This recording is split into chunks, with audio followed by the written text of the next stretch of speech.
Oh, hello. I didn't originally see you there, but since you clicked on this video, I guess you want to see my 20 favorite albums of 2024. 2024 was an incredible year for music, so good, in fact, that I have to do 20 albums instead of my typical 10. You can check those other ones out on my YouTube channel. There's a playlist where I do my top 10 albums of a bunch of years going all the way back to 2009 and my top 20 songs of each year, so you can go check that out if you're interested. But let's hop into the honorable mentions. I thought the new Kali Uchis record, or however you pronounce her name, was really, really awesome. I don't know Spanish, but the vocals are gorgeous.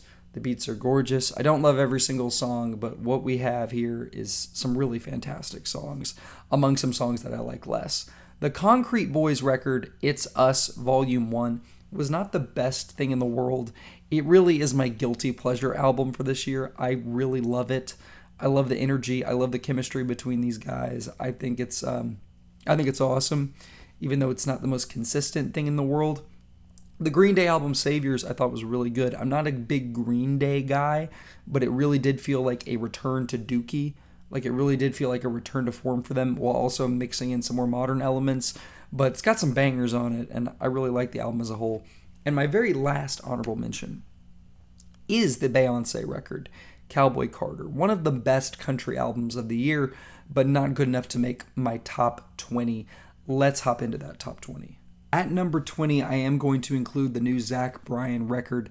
It was not my favorite album of the year, obviously, but I think that there are so many layers to this album, and I think he's doing so many new and exciting things. It feels a lot more adventurous musically and in terms of the ideas than his self-titled album, which is the first one that I heard that I really, really loved.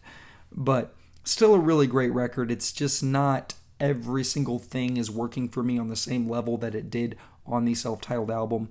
Really good stuff nonetheless. Another country record, and this is my country album of the year. It is Deeper Well by Casey Musgraves.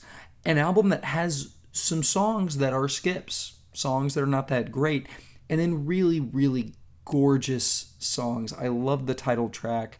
I love the song about the woods. I like a lot of these songs. I think the vocals are gorgeous. I think she is an amazing singer. Definitely my favorite female artist in the world of country music right now. And I think it was a good, proper follow-up to Golden Hour, as opposed to the weird little detours and experiments she did between that album and this one. Dinner Time is an Atlanta, Georgia-based group that did this album called Technicolor, and I think it's better than anything else they've done before. They haven't been around that long. They're a relatively new band. They are fantastic live. I had the fortune of seeing the album release show in Georgia, in Atlanta. It was sick. It was so sick. And I actually know one of the members of I know 3 of the 4 members personally. So that might seem a little cheap, but these guys are gaining traction, and I think that they are really, really incredible. And I think this is a really great album from start to finish.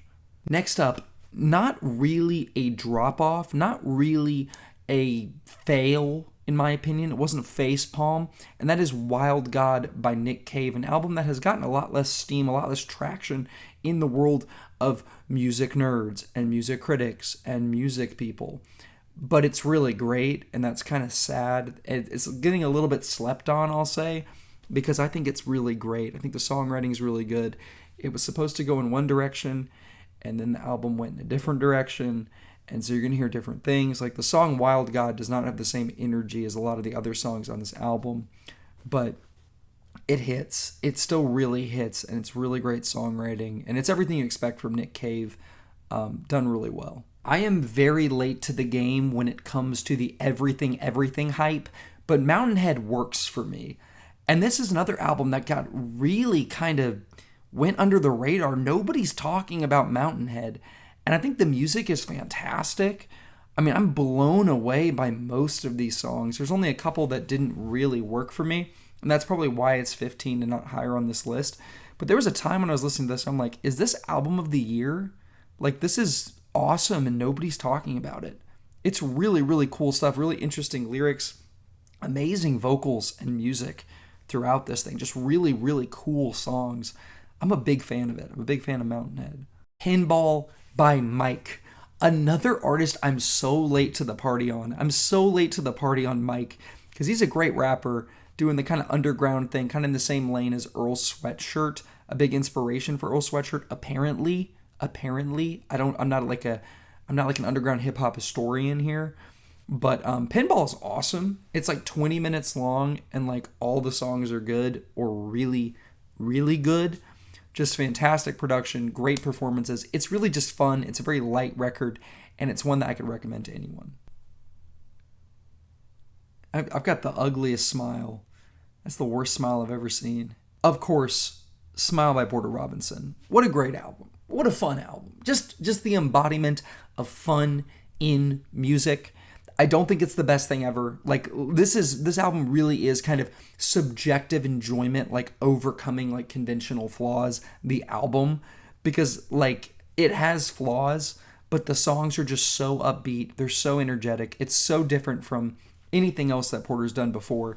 It's a really great new direction. It might be a one and done thing. I wouldn't be surprised if he doesn't ever come back to this happy kind of sound, which also can be very raw and can be emotional at times. But it was great, and I'm happy that this album exists. Where's My Utopia by Yard Act? The minute I heard The Overload, the Yard Act debut album, I was so excited to check out more by these guys. And then this one comes out, and I'm like head over heels for it. And then the year kept going on. The year kept progressing. I was thinking album of the year, like super early on this year. And I gave it a 9 out of 10. Not every single song is great. I think the highlights are absolutely massive, easily like the best songs of the year, as you will see when I drop my 20 favorite songs of 2024 video. But just some real gems on this album, and a lot of great energy, a lot of great music, a lot of great ideas. It's a really fun, creative album. Psychos by Blade and Young Lean. Psychos by Blade and Young Lean. I truthfully just clicked on this one, just decided to listen to it because of the album cover, and I had heard a lot of Blade songs before. Never listened to Young Lean before. These guys coming together for this thing, this really short project that hits like a ton of bricks. The emotions packed into it, the existential dread. I just feel so strange listening to this album, and it's so short and it never overstays its welcome. It's really strong and effective the entire time. I really wish I saw this album getting more love, but kind of feels like it's just me. Bill Ryder Jones and the album Ikead Ada. I don't know how to say the name of the album. It's gorgeous music. It really sounds a lot like Arcade Fire. It's a better Arcade Fire album than like most of the recent Arcade Fire albums, which is kind of funny because that's the only thing I can really compare it to. It sounds great, great music, really huge choir vocals and stuff like that, like big sounding sounds, even though I guess it's just one dude. Not familiar with the artist. I just stumbled upon this album thanks to Album of the Year, and it never left my top 20. It's top 10 time, and I'm so excited to see my favorite electronic music album of the year, which is Corporate House by Alexander's Radio Experiment. This is going to be, I believe, the most niche album on this list. There's always one album in my top 10 that's like almost nobody has heard of it. Like this guy has like 50 monthly listeners, dude. Like he's a YouTuber. It's a YouTuber, Kyle Reed Music. And I saw he was promoting this album, and I'm like, man, people need to get on this because it is some of the most finely crafted and satisfying electronic music that I have heard all year. Only God Was Above Us by Vampire Weekend. Surprised to see it this low on my own list at number 9 because I think this is the best Vampire Weekend album. It's the first time Vampire Weekend has broken into one of my top 10 albums of the year videos, and I'm excited to say that they finally have done it. They made, in my opinion, a masterpiece, even though it's only at number 9. I think all the songs are great. Ezra Cohen, or whatever the guy's name is, I think that's it. He said, like, in an interview, like, these are 10 of the best songs we've ever made or ever written, and I totally agree with that. The songs are, like, consistently hitting. They consistently hit. This album is really, really great. Album definitely hit me hard. I don't know if it hit me soft. It definitely hit me hard, dude. Maybe made me soft. But hit me hard and soft. Billie Eilish. Best album she's ever made. By a lot, in my opinion. I'm ready to call it a masterpiece, if I'm being honest. I think it's incredible. Incredible songs, incredible music. So fun and vibrant in terms of the music and the production. Doing a lot of different things. Props to Phineas for just outdoing himself like all the time. Always trying to innovate, do something new. Billie sounds better than she ever has on any of her albums. It doesn't have like the raw like appeal and creative juices of Whenever We Fall Asleep, but like I like it a lot more because I think it's better, and I think the songs are better, and I think it's more consistent. I think it's the best thing she's ever done. Call me a cringe lord for this one. Call me an internet person. Call me someone who is chronically online, but Brat Summer, dude. It's Brat Winter now, dude. Like, I'm still bumping Brat. Like, this is the most fun album of the year. How do you not like this?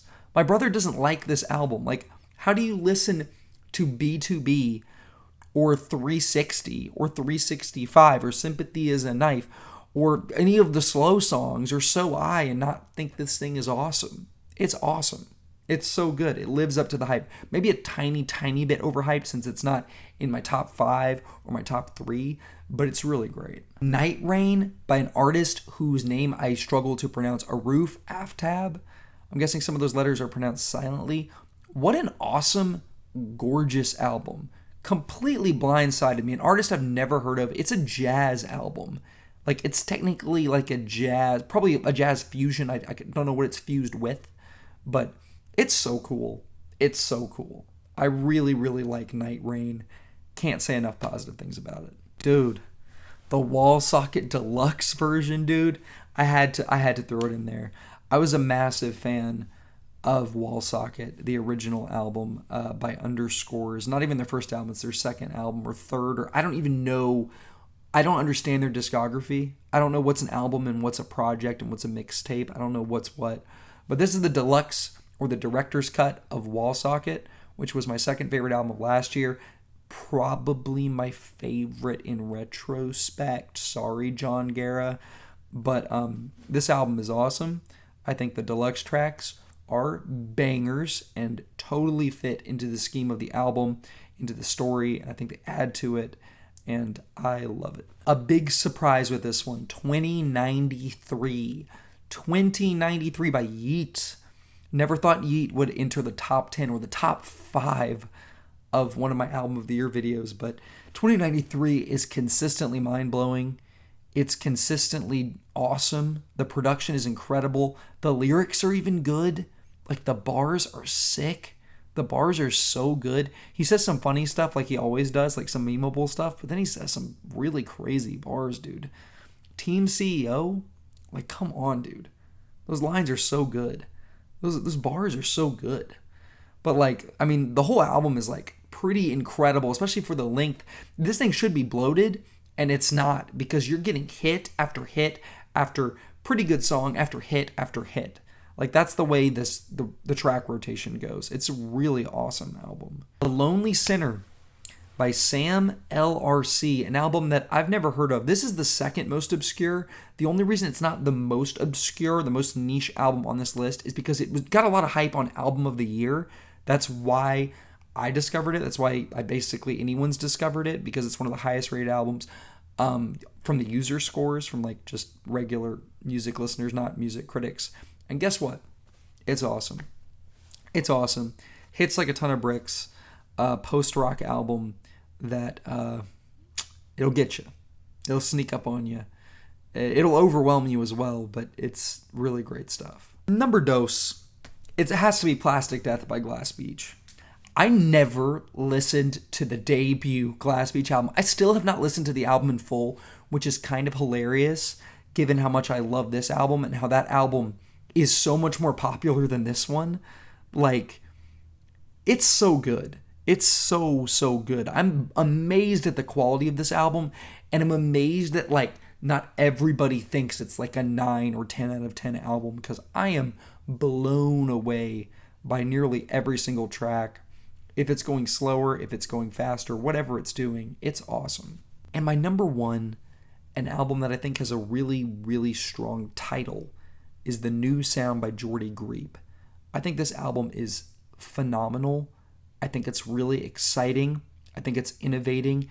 It's combines some sounds of the past, and like it's very progressive rock-ish, like long songs, crazy music, every instrument known to man, crazy lyrics, which I think work really well, which is kind of amazing because it gets pretty vulgar at times, but it's a really awesome album, and I'm happy to say that The New Sound is my number one album of the year. And that is it. That's the video. That's my favorite albums of 2024. A truly magnificent year for music. So good, I had to do a top 20 instead of a top 10.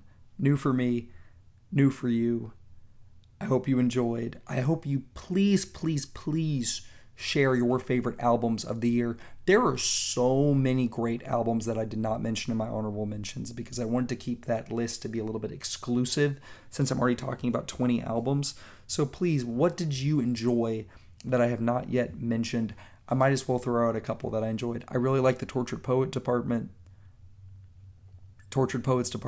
whatever. I really liked it. I like the Last Dinner Party album a lot. That was really cool. All the other ones are escaping me, so let me know. Fill me in on the blanks, the ones that I missed. I will respond to your replies with my own thoughts on your albums. Hopefully, you share your thoughts on my list.